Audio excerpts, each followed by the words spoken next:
My name is Dr. Gaye Lang. I'm with the Restorative Practices here at Texas Education Agency. Welcome to Restorative Practices Made Simple, Series 11, Implementation Planning, number 2.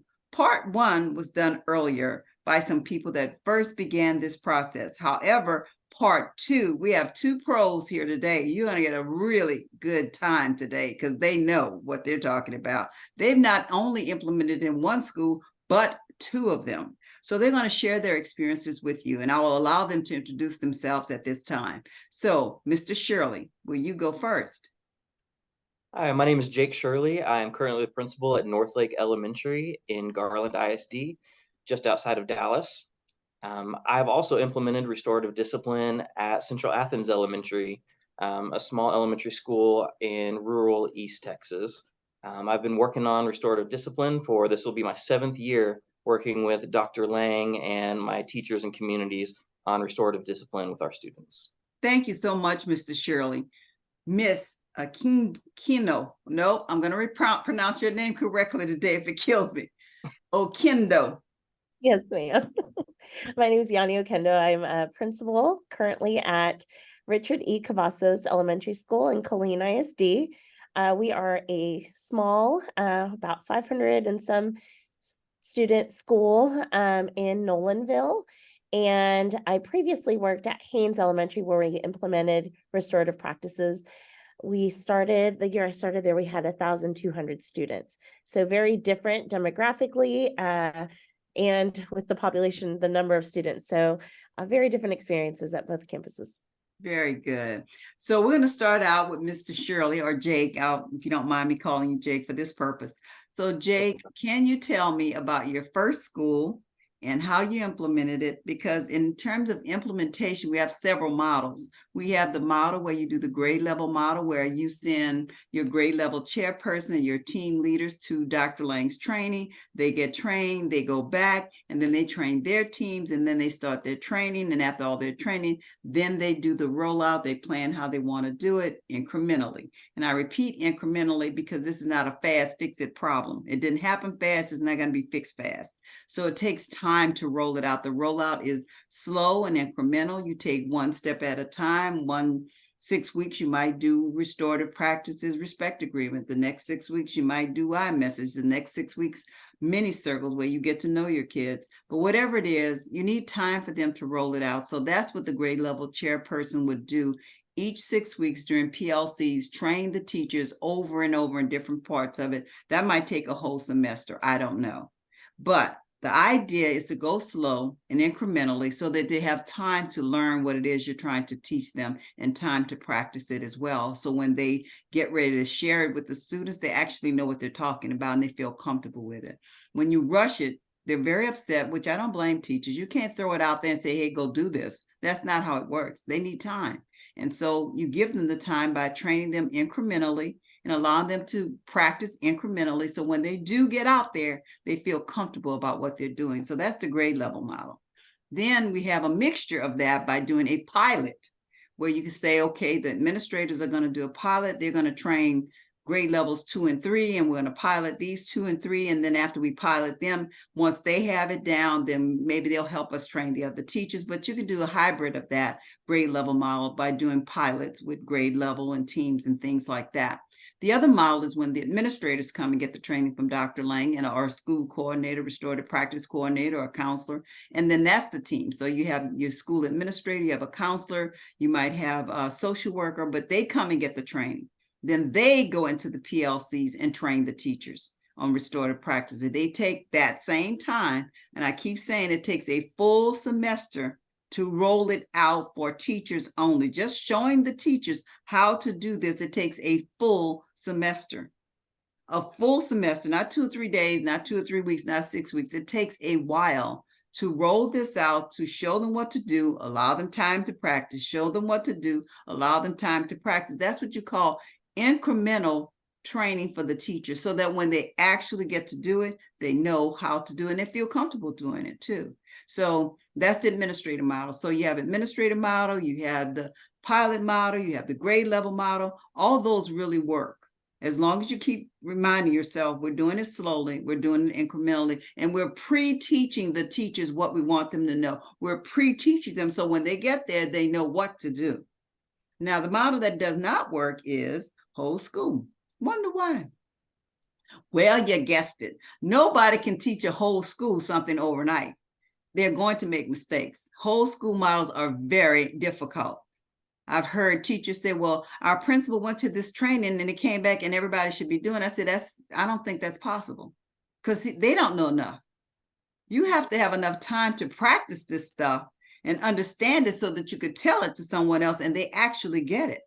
It doesn't stick when you decide to just roll it out. You're not doing anything. It's not going to be successful. You might think you're doing something, but it really doesn't work that well. So, now, Jake, tell me what you did.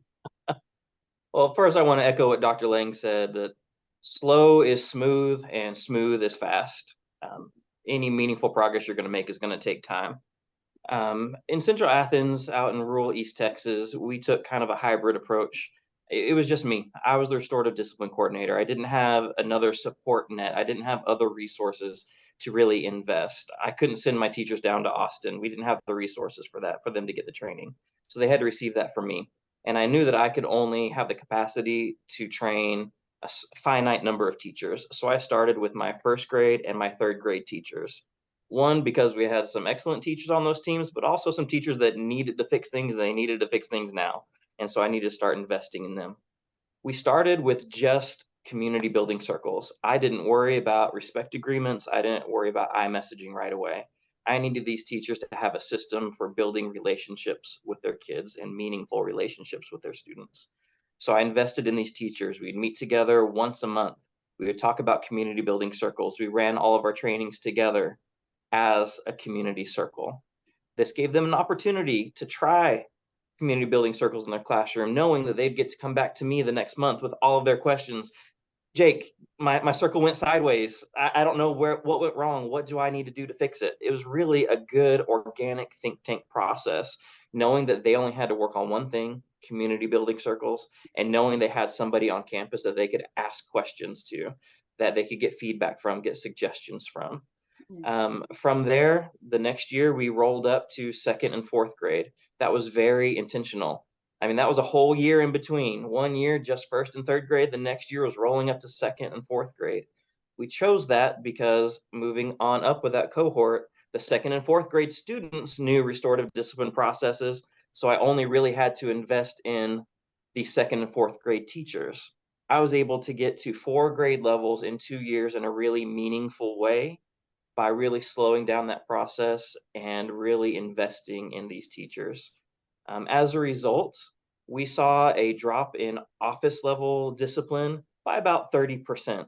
But our biggest success was with our frequent flyers, those top 10 students that were constantly in my office. They counted for triple digits of our office referrals on my campus. And in those top 10 frequent flyers, we saw a reduction of about 70%. I mean, they didn't even recognize me anymore after we were doing this. Like, Mr. Shirley, who?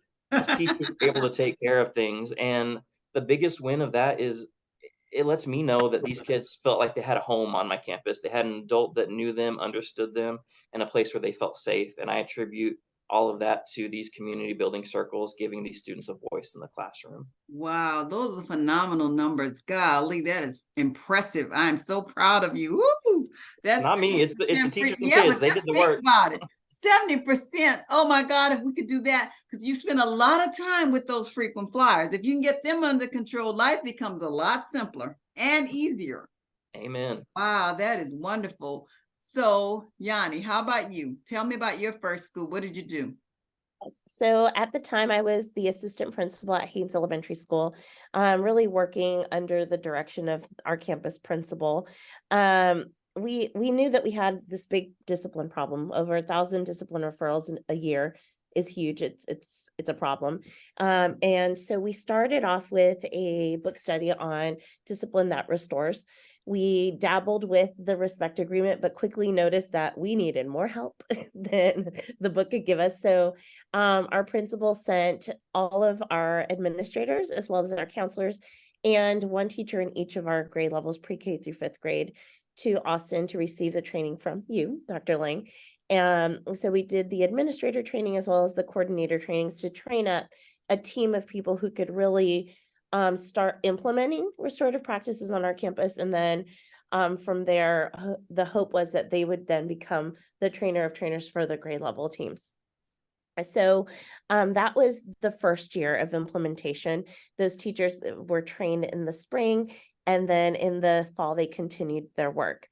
In the fall of that next year, we brought in Dr. Lang to our campus. We knew that we had to tackle some of this stuff quickly, but I think we went too big too fast, right? So we did bring in Dr. Lang. We trained all of our staff members to include our aides, include our even communities and schools representatives. We wanted to know, for everyone to understand what restorative practices was, and that it was how we were going to engage with our students moving forward on a campus-wide level. From there, we developed a plan to begin incremental implementation of the training that they'd received. So we took that rest of that semester and into January to slowly introduce parts of the circle in each of the classrooms that the students were, across the campus. And we did see about 15% decrease in discipline referrals across campus. I think, echoing what Jake said, slow, if we, maybe gone a little slower, we would have been able to have a bigger impact over time. But we also knew we just had to, I mean, it was too big of a problem not to address it whole school at that time. Well, that was one of the things when I was saying earlier, whole school is difficult to do unless every person, every teacher's had the training. So at least you backed up, brought me, and then everybody had it. It's not like they didn't know. It was if everybody was implementing it correctly. Yes. That probably was the hiccup right there. You had the training, you understood the training. Did you practice it? And did you implement it with fidelity? And that's where the rub comes. You can get all the training you want in the world, but if you don't implement it the way it's supposed to be, and you do it over time, I don't care who trained you. I could be the trainer, it won't help, because the people that are doing the work have to, number one, understand it, number two, practice it, and number three, implement with fidelity. If you can't do those, then no matter who trained you, it wouldn't matter. But at least you learned that lesson. Sometimes it take a knot on the head to make you understand. Bam, don't do it like this. So that was your first school. So Jake, we're going to switch back to you and let me know about your second school. Sure. Currently here at Northlake, on paper, this campus looks very similar to my campus in Athens in terms of eco-dis status, in terms of race and ethnicity and overall population. On paper, looks very similar. But that could not be further from the truth in terms of the culture, climate, just the way the school ran, the way it interacted with the community. So I really took some time when I got here to try to understand the school and what the needs were here. And I took a very different approach here as a result. Here I decided to choose a couple of my not only outstanding exemplary teachers, but also those that were thought leaders on the campus that really held some sway with the other teachers on campus and invested into them for my first year here. I really invested in them learning restorative practices. I brought them in. I even went into their classrooms and modeled and ran the first several community building circles in their classroom, knowing that they had the capacity to see it, learn it, and then run with it. Then introduced respect agreements and iMessaging with these thought leaders on campus. The idea in choosing them was not that they had the biggest discipline issues to resolve on my campus, but that I needed to build capacity here. I needed to have a place to point these struggling teachers that needed help with discipline, a place where they could go and watch it and see it in practice. Because it's one thing to say it, to talk about, oh, this is what a community building circle looks like, this is how you should run it, and another thing to be able to see it with real kids in real time. And so once I'd invested in those 3 or 4 thought leaders on my campus, I was able to then take some of my struggling teachers, struggling in terms of classroom management, and say, let's go watch this teacher. Let's see how she runs her community building circles. Did you notice how she used iMessaging when she was correcting that student in class? how can you take that and use that in your classroom? And now it was not just me any longer that was having to do that heavy lift of training these struggling teachers. I now had this system that was very authentic and organic on my campus. Um, Thankfully, this was a campus that never really had a ton of like office referrals that I had to deal with. What we had was a lot of those low-level persistent classroom incidences. And so while those exemplary teachers didn't have a lot of those going on, what I did see a reduction in was those classroom level incidents in the struggling teachers. Once they got that up and going, we didn't see a drop right away. It took them some time to get all those pieces really functioning in their classroom. But once they did, once they're able to get some training from me, see it in practice, we saw a reduction in those classroom level incidences drop by about 40–45% Wow. in those teachers that I was able to show what it looks like in practice and then support them one-on-one. And so that was a really big win for us on this campus. Oh boy, that Students felt sounds like a seen. great win. I'm just happy to hear that. That is so great. I am so proud of you, Jake, and your teachers. Good job. Did you They're have one doing a of great your teachers on here before? Was she one of the ones? Absolutely. Miss Sophia Vaughn, she was on a couple of sessions ago earlier in this series. So if you want to hear from a teacher that has actually used it in their classroom with success, go back and look for the one with Sophia Vaughn. She has some great things to say about her implementation. Wow, I am so proud of them. God, oh, awesome, awesome, awesome. Good job. Good job. I'm loving it. So, if you could take one or two things, Jake, to tell somebody some lessons learned, what would you say? Sure. I would say first lesson I learned was it was okay for me to take some time to learn these systems and processes myself, to practice these myself with some conflict resolution circles with just my frequent flyers. I needed to really kind of get my hands dirty with restorative discipline before I felt comfortable training the teachers at my first campus. The second lesson that I learned was to take my time in understanding the root cause and the problem on my campus because it was very different both places.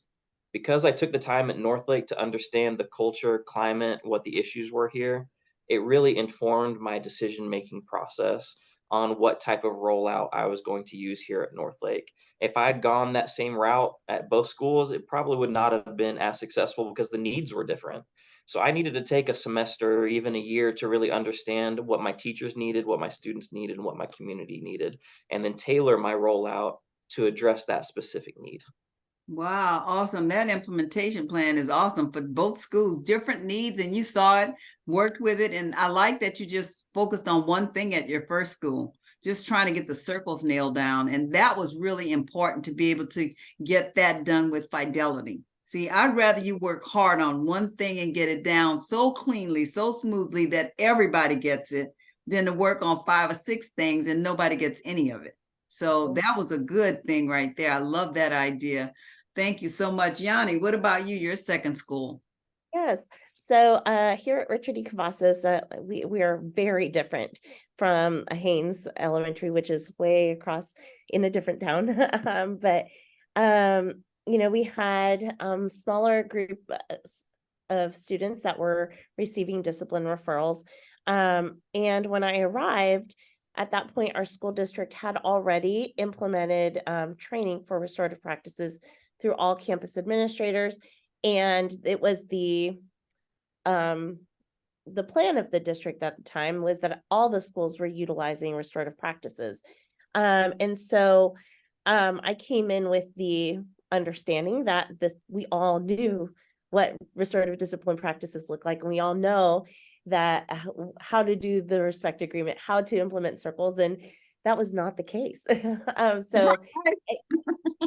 I mean, just, that.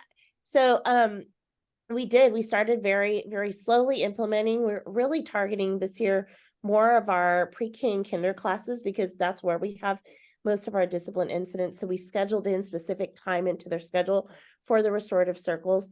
That way they can really focus in on that and that they can make that a priority first thing in the morning because we know that those students are the ones that are really having the greatest need for building relationships with each other, with the adults in the classroom, with just in general. So that's kind of been our plan. Of course, a lot of learning when you come in new to a school, you do have to take time to kind of say, oh, well, this is a little different than what, on paper, what we are told or what we expect. But we did see a 13% discipline decrease, even though we didn't have a lot of discipline to begin with on our campus. So that's a celebration as well. Good deal. I like it. Every time you can bring it down is a plus. I don't care if you don't have a lot. If it had 10 and you brought it down to 5, that's better than the 10. Going down is always good, better than going up. Believe Yes. me. So that's a plus just right there. So any lessons you learned out of the implementation plan from A to B or school 1, school 2, or? Absolutely. I think our strength in implementation at Haynes was how we started out. Our rollout was very intentional, very incremental. I think our plan to implement incrementally ended up getting a little sideways because we ended up going whole school too fast. So I think that would be my biggest takeaway from that experience, is just go slow. Don't try to implement whole school too quickly. Even though we didn't get to whole school till our second year, it was just still too soon. The other thing I would say, as far as my campus right now, don't assume that they understand the same things, even though we receive the same training, and they are implementing it the same way. It's not always the case. Sometimes it's best to take a step back and retrain, and go from there. Yeah, rebooting is called retraining. It's like, okay, you had this training, but let's see, can we clean it up? Because some of these pieces don't fit really well. Let's take out what doesn't work and keep what works and build on that. And I think that that's it. And when you talked about building the time in for your early childhood classes to have, they talk about morning circles. Morning circles are almost restorative. If you can add a talking piece, the values and the guidelines, it becomes a restorative circle. So it's something they're familiar with, that you could just add the pieces there and the practices so that it is restorative. And over time, it'll get better and better when the teachers are using it more frequently. So there's hope there. If you haven't gotten there yet, just think about it that way. They already have something in place. How can we build on the something they already have? That way, don't feel like they're doing, oh, just one more thing. We're just going to fix what you have and increase the ability and capacity of what you're doing to make it more restorative. And I think once we could explain that, I think teachers feel a little more comfortable that they don't have to start from scratch, Add one more thing, Dr. Lang. At Haynes, we were sending lots of kids to DAP, to alternative education. And once we started restorative practices, that number went down. And one of, I think, my favorite things that we did was when they returned back to campus, we did the reentry circle. Reentry circle. It was so powerful to have the parents and the teachers, a friend from their class right there with them. That was one of the most powerful moments. I think one of my favorite moments as an administrator is welcoming those kiddos back. We don't want them to go to begin with, but when we get to welcome them back and say, you get to start fresh, it's huge. Yep, that was huge. I mean, that's what those reentry circles create, the feeling of I still am welcomed here. I might have messed up, but I get a fresh start here. And I think that the restorative practices that we talk about, the process is inclusive of one huge thing: building relationships. If we can't do anything else with restorative, we could build that relationship with the students, the parents, the teachers, each other. We're doing something. That changes the whole trajectory of discipline and relationships between teachers. Sometimes teachers need that, So those are some good wins. So, and you got your 2 takeaways. So is there anything else you want to add to wrap it up? Jake, anything you want to close out with? Any thoughts? It's worth it, guys.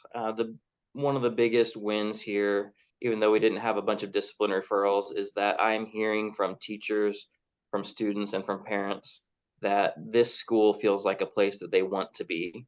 Kids, parents, teachers look forward to coming to work. In fact, one of my teachers the other day said, I'm no longer sitting in my car in the parking lot crying because I don't want to come to work anymore. Like, coming into this building feels good now. And I think we owe a lot of that to the relationships that are being built between teachers and students. Awesome. I mean, restorative practices is universal. You could use it in corporate offices. Of course, I could think of some other place politically we could use it, but we won't mention that. Anyway, so we could use it almost anywhere in the world. It's a practice that's been around 5,000 years.